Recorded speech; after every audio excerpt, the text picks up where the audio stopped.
For to this video guys, dito tayo ngayon sa bundok dahil wala tayong magawa na content sa ating mini vlog. Dito tayo upang gumawa ng bitag ng bayawak. Ito yung gamit natin guys. Oh.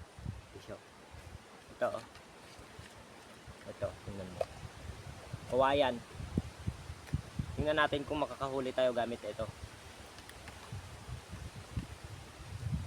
Ikaw kung gusto mong matuto kung paano ito gawin, tapusin mo ang video na to.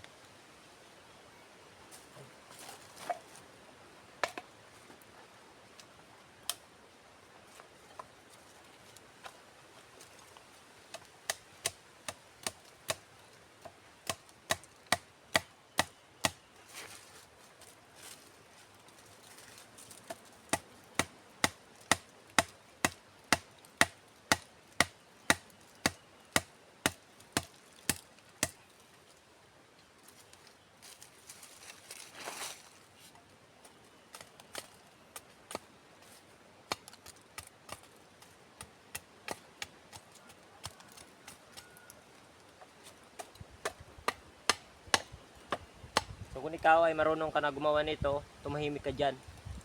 Huwag kang ano dito. Para lang to sa hindi pa marunong.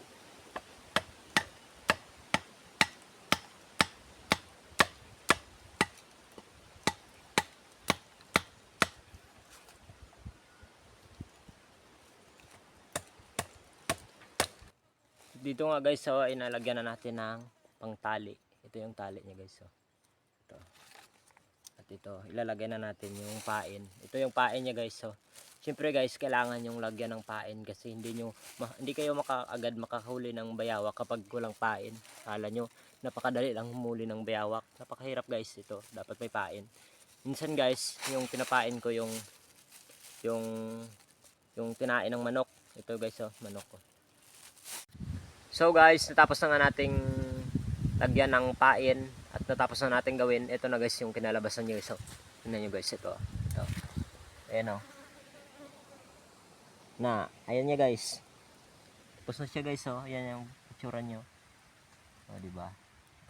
Bukas guys, i-update ko kayo kung meron ba akong nakuha. Ipopost ko guys pag may nakuha ko. Thank you. Bye bye.